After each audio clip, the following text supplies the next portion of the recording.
La clase pasada dimos entonces hasta me engendraron padres que nacieron aquí. ¿Tienen ahí el poema? ¿Lo visualizan? Me engendraron padres que nacieron aquí, de padres que engendraron otros padres que nacieron aquí, de padres hijos de esta tierra y de estos vientos también. Allí teníamos el uso de una palabra, engendrar, que habíamos dicho que es un verbo que lo vemos en la Biblia, ¿sí? En el Génesis hay una parte donde se dice la genealogía de los hebreos. Entonces, justamente lo que importaba era el nombre, ¿no es cierto? Tal nombre que engendró a tal otro, ¿verdad? Es decir, la genealogía, lo que se llama la ascendencia.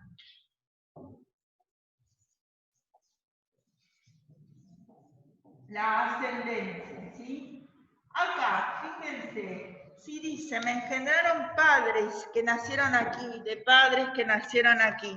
¿Es importante el nombre de la ascendencia o qué sería importante? El lugar, muy bien. Lo importante acá de la ascendencia es justamente el lugar de esta naciente Estados Unidos, que es a lo que canta Walt Whitman, ¿no? Entonces es el lugar. ¿Señalado cómo? ¿Con qué palabra? Aquí, muy bien. Que desde el punto de vista gramatical sabemos que es un adverbio de lugar, ¿no es cierto? Así que tenemos el lugar señalado por el adverbio aquí. Lo único que importa entonces es que ellos nacieron allí y les recuerdo que es esa naciente Estados Unidos, no es lo que es ahora ya formado, no se olviden que es época de la Guerra de Secesión, estamos en 1855, ¿está? Y ese es a lo que canta Whitman, ¿no es cierto? ¿Está? Entonces, lo importante acá es solo el hecho que hayan nacido ahí, pero nombra con no da un nombre o un apellido, ¿no? Sino que dice padres que engendraron otros padres que nacieron aquí. ¿Está? Es decir, hijos de esta tierra y de estos vientos también. Allí, ¿qué característica tenemos del ¿qué característica tenemos del romanticismo?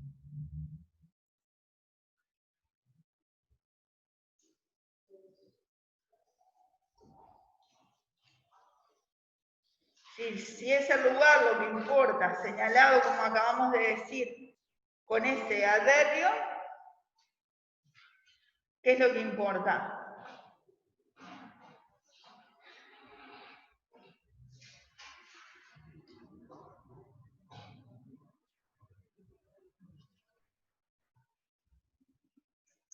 Si es la tierra, ¿qué característica del romanticismo vimos? El nacionalismo, ¿no es cierto? El nacionalismo, es decir, la importancia en lo nacional y propio de la tierra que sea, ¿no? Nacional.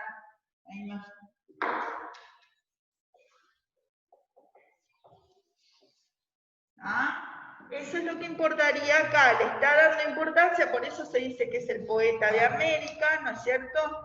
Y por eso el valor que tuvo, por ser el que canta al lugar donde él está. Bien. Vamos a lo que sería la tercera estrofa, ¿sí? Entonces,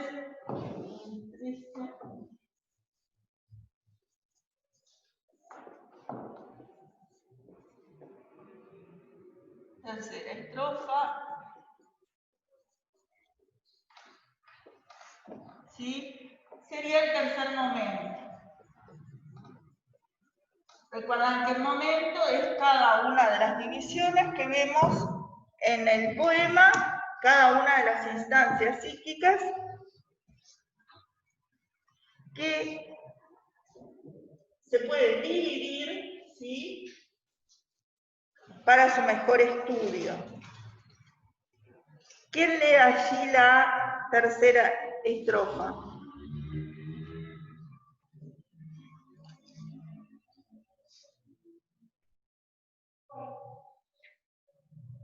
La tercera estrofa. Tengo.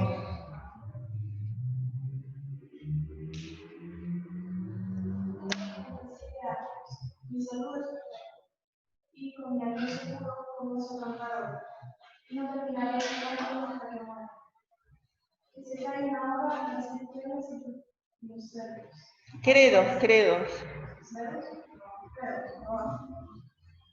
Atrás, a su sitio. Sé cuál es su misión y no lo olvidaré. Que nadie lo olvide. Pero ahora ofrezco mi pecho lo mismo que al mar. Dejo hablar a todos sin restricción. Y hablo de par en par gracias a la energía original de la naturaleza desenfrenada. Muy bien. Fíjense, ahí, entonces, el primer verso está en un plano denotativo. ¿Recuerdan lo que era denotativo? Exacto, es decir, denotativo, denotar es indicar, ¿no? Es decir, en el plano de justamente hacer referencia a la edad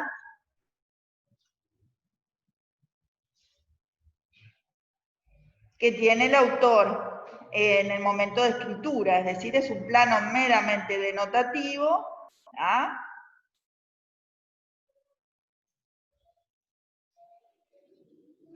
Mi salud es perfecta. También alude al plano denotativo y no connotativo, ¿no es cierto?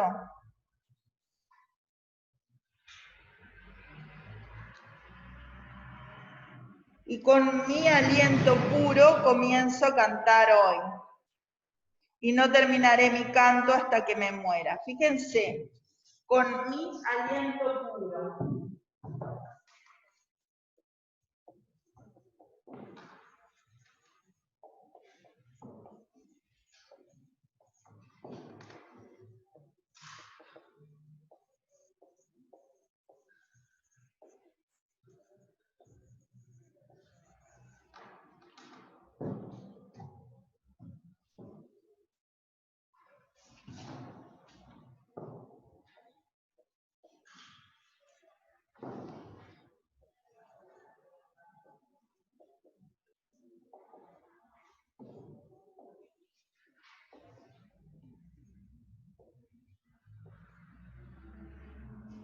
Bien, fíjense, con mi aliento puro. ¿Qué es el aliento puro? ¿Está en el plano denotativo o connotativo? Connotativo, muy bien. Es decir, el sentido figurado, porque aliento puro no es que recién se lavó los dientes, ¿no es cierto? ¿Ah? Es decir, no es el plano denotativo, es el plano connotativo, ¿no es cierto? ¿Y qué es? ¿Qué connotaciones tiene? No. Fíjate, con mi aliento puro comienzo a cantar hoy. ¿Qué significa? De la voz, ¿sabes? ¿Cómo? Habla de la voz, digo. ¿La voz en qué sentido? ¿El canto qué sería?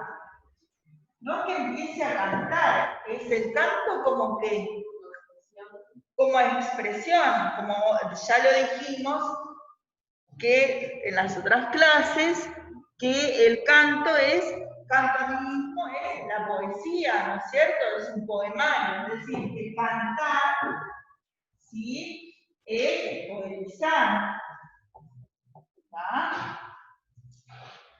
Comienzo a cantar hoy, ¿no? Es decir, ese adverbio de tiempo, hoy, ¿no es cierto?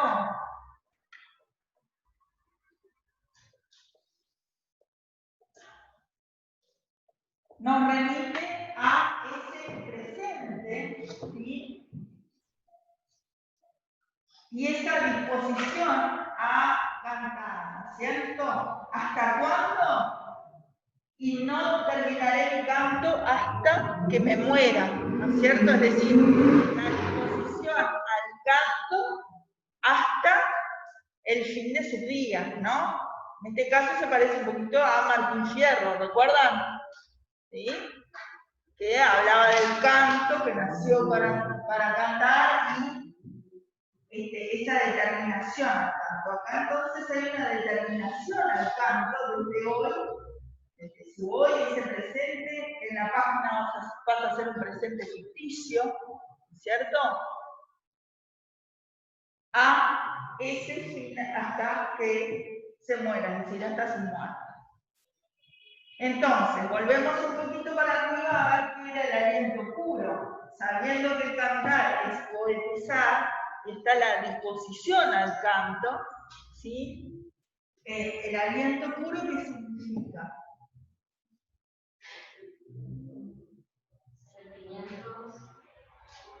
¿Qué es lo que tiene puro?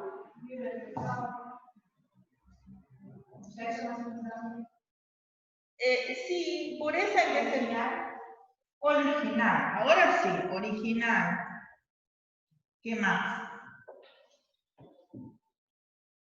Si es puro, está sin qué. Sin modificar, sin qué más. Muy bien. Sin restricciones, ¿qué más? Al decir sin restricciones es libre, ¿no? Libertad.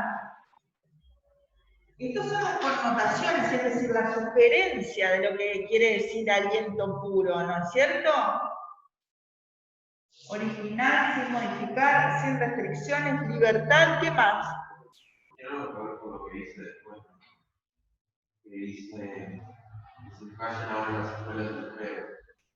O sea que en entonces las escuelas de la iglesia se restringían todo lo que era.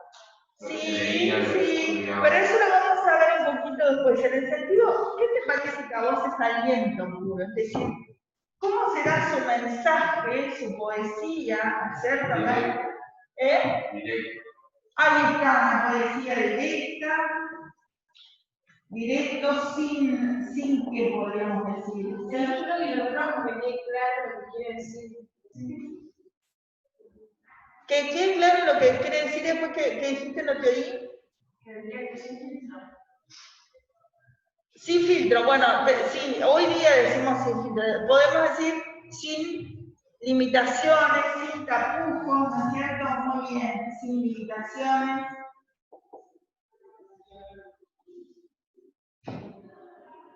Muy bien, ¿qué más?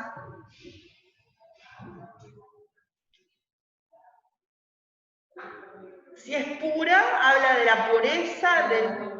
¿Cómo? De lo bueno, Lo bueno, lo positivo, ¿no es cierto? Lo original, lo que hace referencia al origen de las ideas. Entonces, sería entonces lo positivo.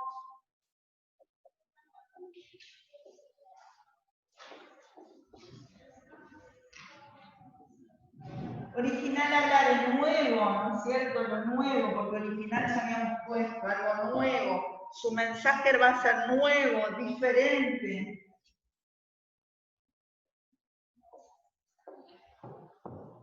¿Está? Sin contaminar, ¿no es cierto? Sin contaminar. ¿Ah?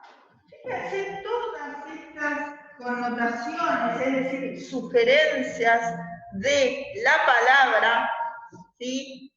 Que es mucho más rica que haber dicho mi mensaje nuevo, por ejemplo, ¿no? Porque el canto, el poetizar es un mensaje, ¿sí? Que entonces hubiera sido mucho menos rico. ¿Cómo llamamos a este tipo de palabras que generan una cantidad de connotaciones? Ya lo dimos en las otras clases, con Werther, con las otras clases de Whitman también. metáfora. Ahí está, que ya dimos la definición. Metáfora pura. Recuerdan que metáfora es una traslación de un elemento real a un elemento figurado. ¿Cuál sería entonces ese aliento puro?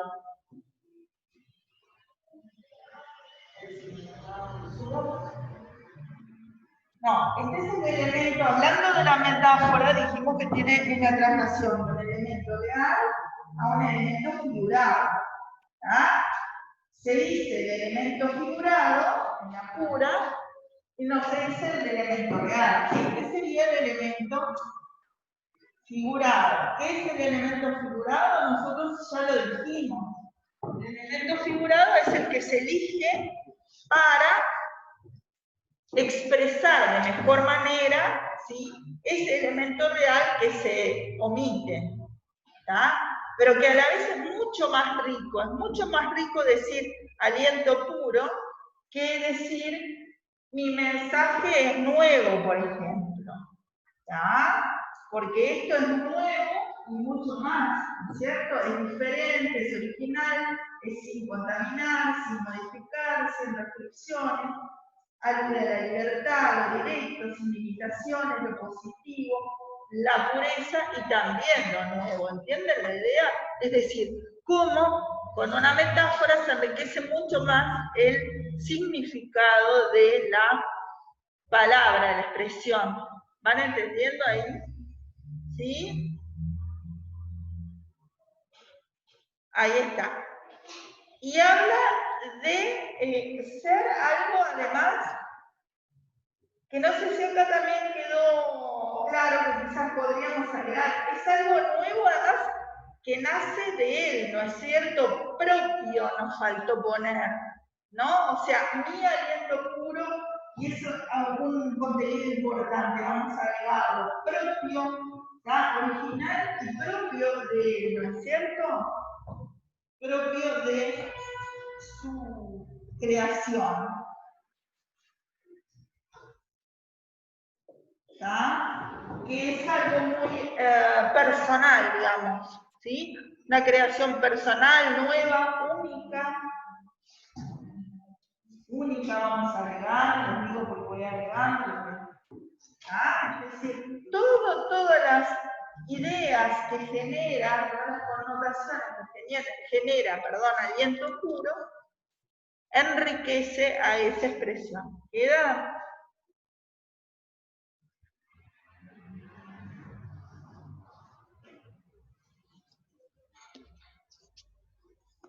Bien, yo voy a sacar la foto porque para después armar el repartido ya me quedé.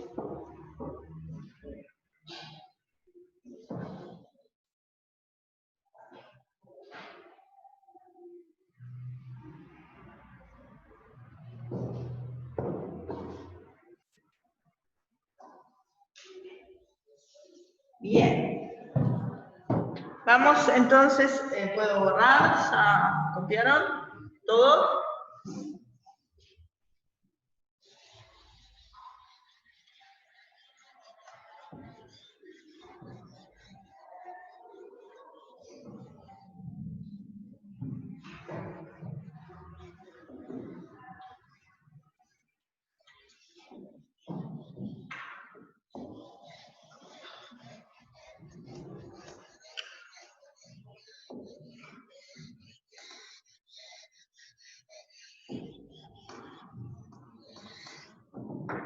Bien, vamos entonces a ver cómo sigue. Dice, que se callen ahora las escuelas y los credos. Fíjense, que se callen ahora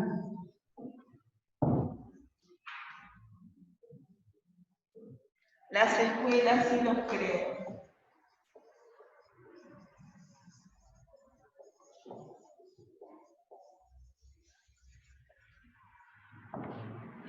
Atrás.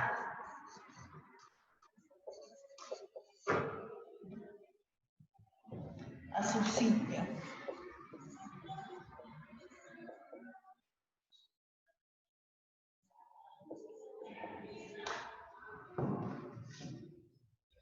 Sé cuál es su misión y no lo olvidaré.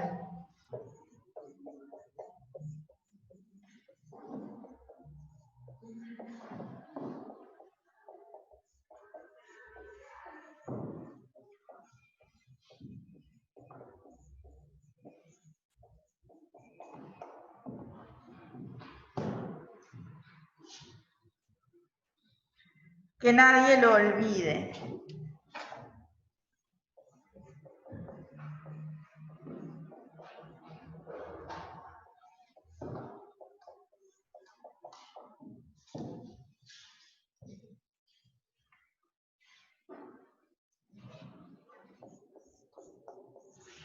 Pero ahora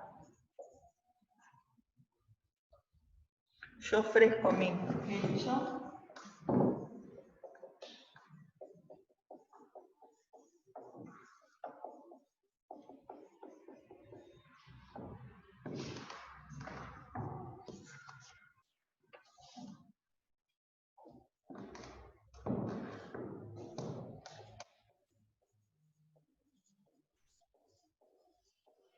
Lo mismo al bien que al mal.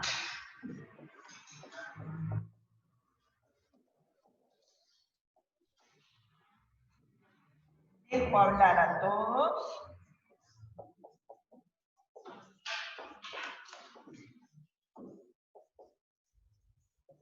Sin restricción.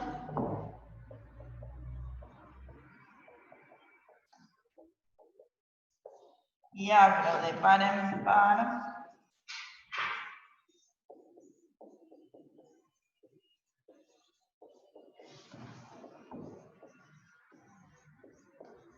Las cuerdas.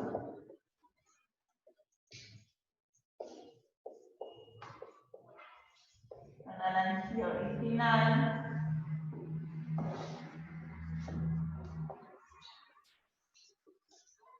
De la naturaleza desenfrenada.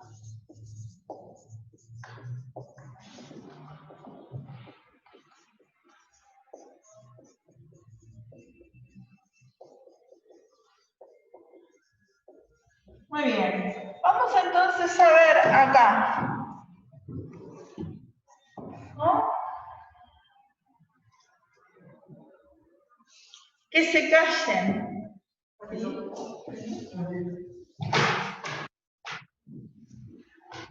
Que se callen ahora las escuelas y los credos. Acá es la parte que decía el compañero, que qué querías agregar acá, entonces. Lo que es la escuela los credos de la iglesia. Ahí está, los credos refieren a la iglesia. Ahí, claro, que ahí es educativo. Muy bien, muy bien. ¿Qué te parece que es lo que se genera a través de ese imperativo? Hablando sobre el bonanza, sobre que no lo deciden sacar las expresiones que tiene la sociedad de escuelas, por lo menos en cuanto sí, o no siempre, pero fíjate que no dice el credo, no habla de una iglesia o algo en particular, habla en general, los credos, ¿no es cierto? Dice en plural, está hablando de las religiones en general, ¿no? No está hablando de una sino que está hablando de todo en general, ¿no?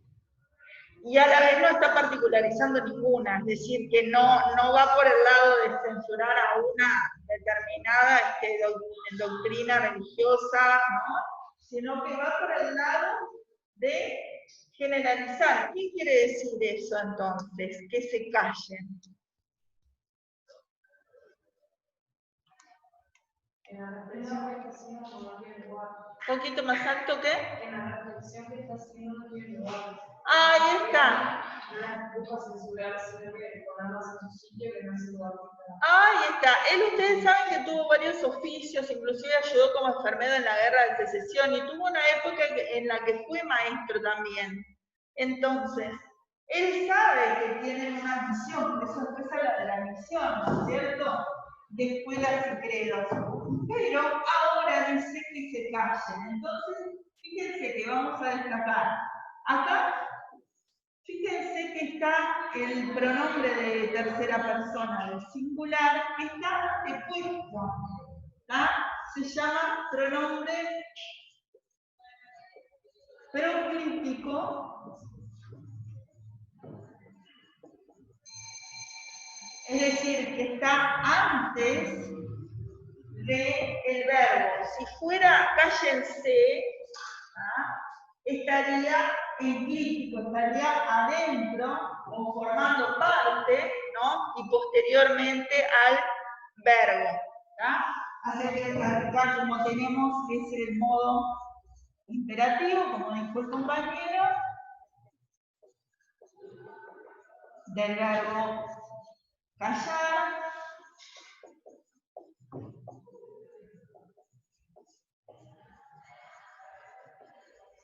¿Ah? ¿Qué características tiene el modo imperativo?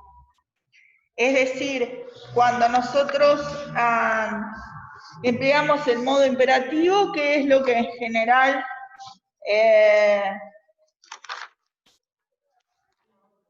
es una orden? Entonces, ¿qué busca el emisor hacia el receptor?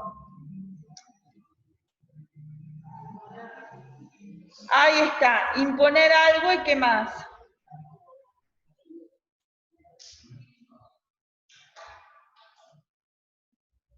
Se busca que el otro, ¿qué? Por ejemplo, si tu madre te dice, no sé, tráeme el saco, lo que sea, ¿no? Ahí está, se espera que la segunda persona, es decir, el receptor, cumpla la orden que realiza el primero, ¿no es cierto? ¿Queda claro? Es decir, que esa función que tiene el modo imperativo se llama la función apelativa. Función apelativa, ¿ah? Es la función del modo indicativo que tiene una fuerte intención de justamente que el segundo haga lo que pide el primero. ¿Ah? Es decir, en ese ejemplo, traer el saco, ¿no? Entonces, es muy difícil de negarse al tono imperativo. Y sobre todo, por ejemplo, ustedes son chicos, pero, por ejemplo, en los trabajos, ¿sí? ¿Alguna duda quedó ahí o algo que veo que están preguntando o algo? ¿Queda claro este tema? Gente, entonces, ¿alguna duda de acá o algo? No. ¿Entienden la letra, todo? Ya, perfecto.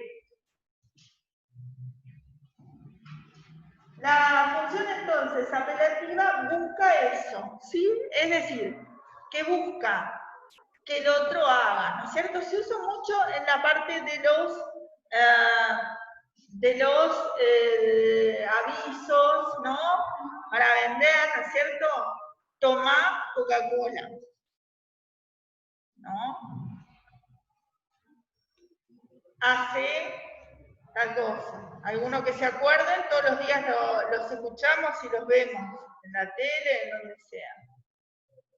¿Algunos que se acuerden? Llame ya, ¿cierto? Comprá tal cosa, ¿eh? Sí, por ejemplo, comprar, tomar, ¿no es cierto? Es decir, el empleo del modo operativo es para que justamente la segunda persona, es decir, el receptor, realice lo que pide la primera persona, el emisor.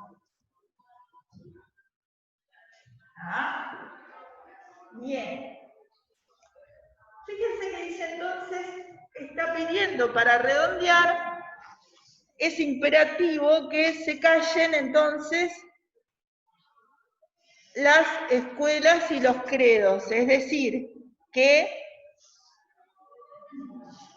esas dos instituciones se tienen que callar. Sé cuál es su misión, ¿no? Es decir, ahí está reconociendo la misión.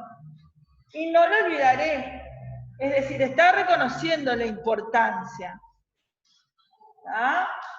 Que nadie lo olvide, o sea que no es que los está desconociendo, ¿entienden la idea? No está desconociendo, las está valorando, pero a la vez está diciendo que su mensaje va a ser como diferente, otro, ¿no es cierto? Ahí está, es decir, un mensaje diferente, otro, ¿tá? Y él lo señala, ¿tá? Con este pero ahora yo ofrezco mi pecho lo mismo al bien que al mal. Fíjense entonces esta pero, y esta conjunción adversativa,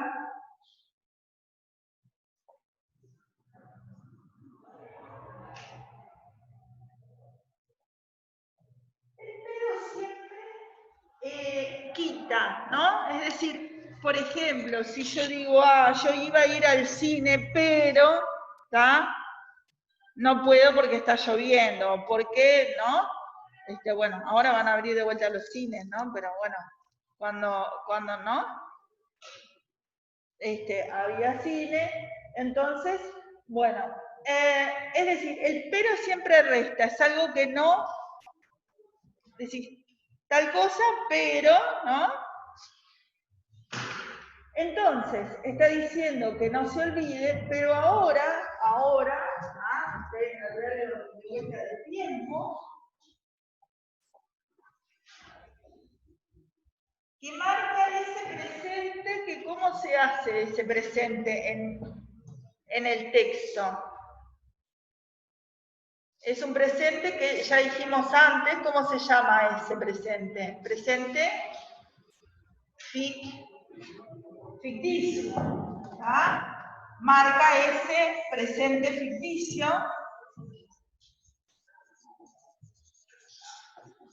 que cada vez que se lee la página, parece que se vuelve a actualizar ese presente, ¿no es cierto? Es ese presente ficticio. Cada vez que se lee la página, se vuelve a actualizar el presente ese. Parece que estuviera aconteciendo en el momento de la lectura. ¿Está? ¿Y qué es lo que dice? Ahora yo ofrezco mi pecho lo mismo al bien que al mal. Y esto ya lo habíamos visto con el otro grupo, pero paso a leerles porque son textos de él y es importante tener la idea de cuál es alguna otra de sus poesías. Fíjense.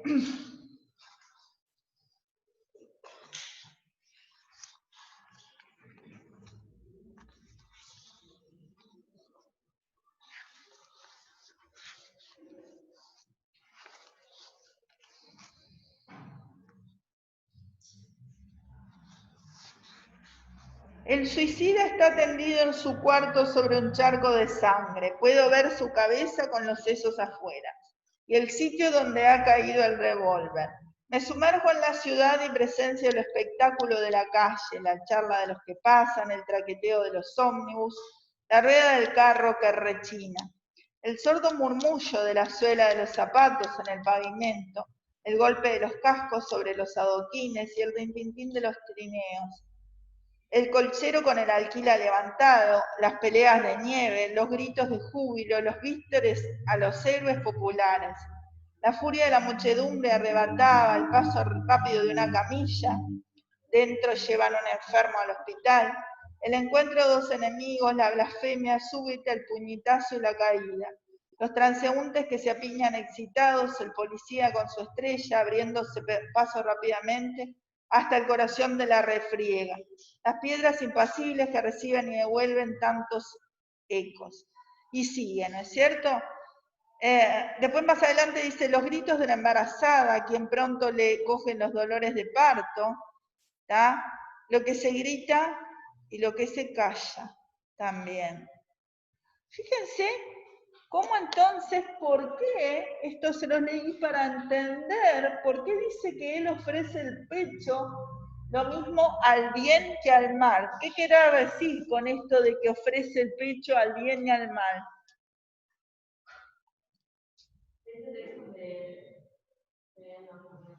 ¿Cómo? Este texto también es de él, por supuesto, de Canto a mí mismo, de este poemario, cuyo primer poema es el que estamos estudiando. ¿tá? Este primer poema es como una gran apertura, una gran introducción a todo el poemario. ¿tá?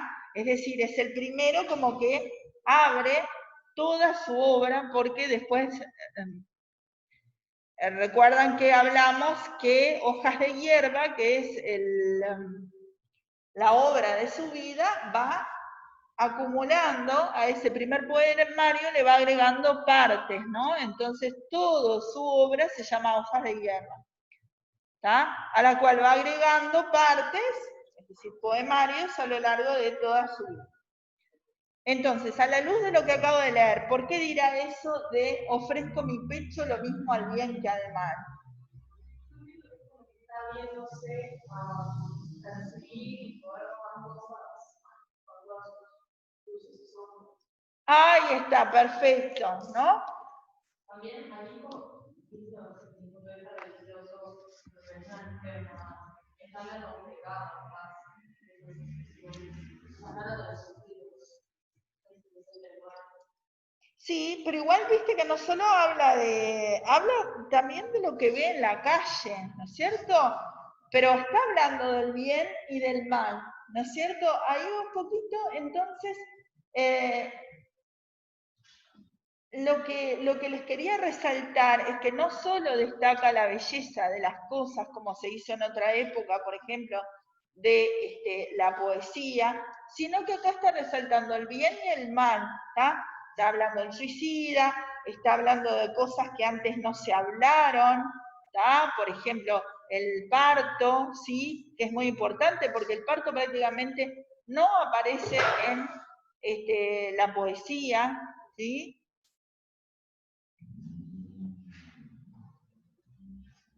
Está entonces hablando de cosas que no se mencionan en general en la poesía y está hablando de cosas que no eran comunes de mencionar en la misma. Esto hace relación a la libertad de lo que es el romanticismo. ¿tá? Recuerdan que en la primera tarea vimos las características del romanticismo. Bueno, esta es una, la libertad, tanto en los temas como en la forma. Recuerdan que yo ya expliqué que es un poeta que se escapa de los parámetros fijos, de la estructura fija de la poesía. No tiene métrica, no tiene rima, ¿tá? Así que él se aparta de lo convencional, de lo tradicional, no solo en la parte interna, es decir, con los temas, sino en la parte externa. ¿tá? Que esto es característica de los románticos y además va un pasito más, porque inaugura lo que se llama el verso libre, como ya dijimos en la clase pasada, ¿tá? que era el verbo sin medida. También va a hacer referencia a diferentes oficios, va a resaltar habla en otro poema del carnicero, del herrero, de los diferentes oficios pequeños, ¿tá? Es decir, lleva a su poesía la realidad, sobre todo del trabajador, ¿no? Nombrándola con sus diferentes oficios, ¿sí? En un plano destacado, en un plano que la eleva al estar en la poesía. Dejo hablar a todos, fíjense, dejo hablar a todos, ¿qué quiere decir? Unido a esto que les acabo de decir.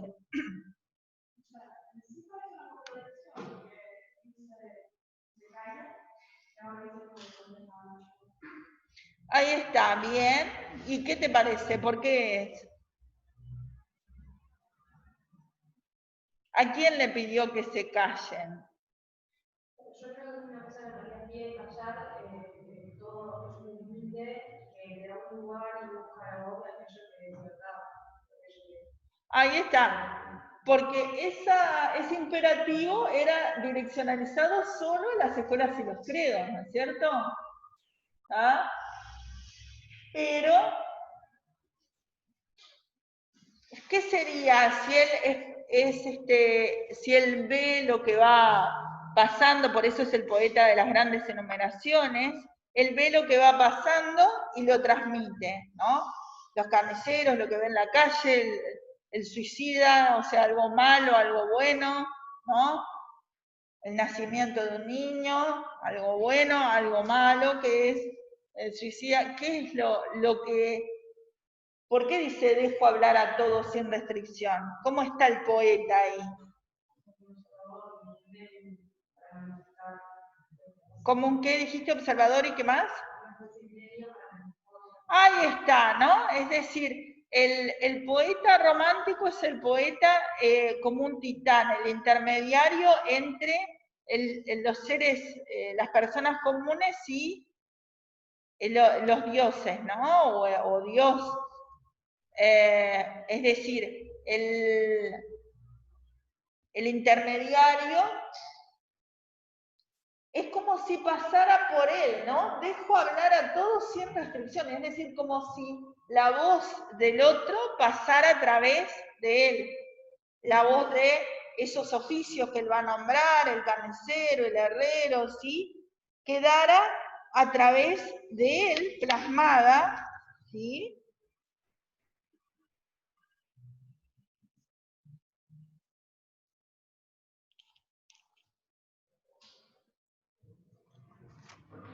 Habla de los pescadores de almejas, del armador de trampas, en fin, varios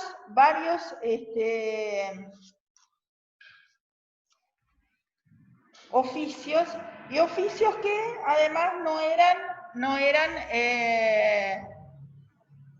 eran de la gente común, ¿no es cierto? Poetiza entonces como ya dijimos, las hojas de hierba, en ese título simbólico, era la gente común, es decir, que está jerarquizando, llevando un plano de la poesía a justamente esa gente que no ha aparecido en poesía. Por eso dejo hablar a todos sin restricción. Y abro de par en par las puertas de la energía original de la naturaleza desenfrenada. ¿Tá? ¿Qué es esto de la naturaleza desenfrenada? Yo creo que por eso se está hablando de la naturaleza humana, por mencionar ese texto, pero lo que tendría que salir naturalmente y es definido por ciertas instituciones en las escuelas.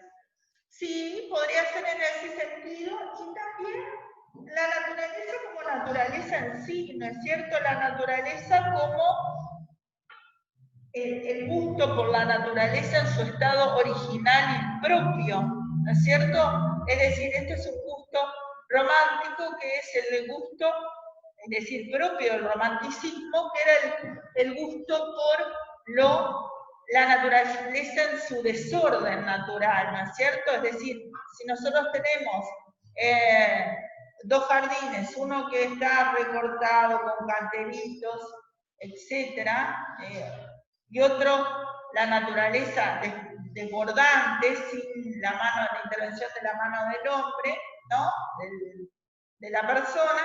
Entonces, ¿cuál sería la naturaleza propia del romanticismo?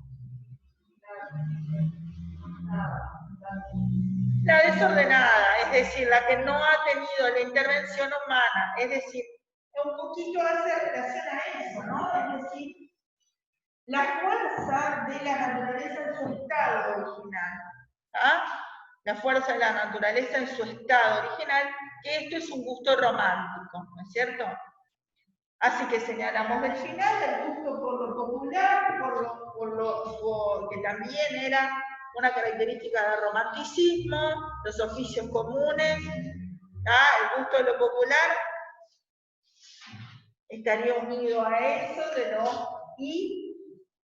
la naturaleza desenfrenada, es decir, la naturaleza en su estado original propio.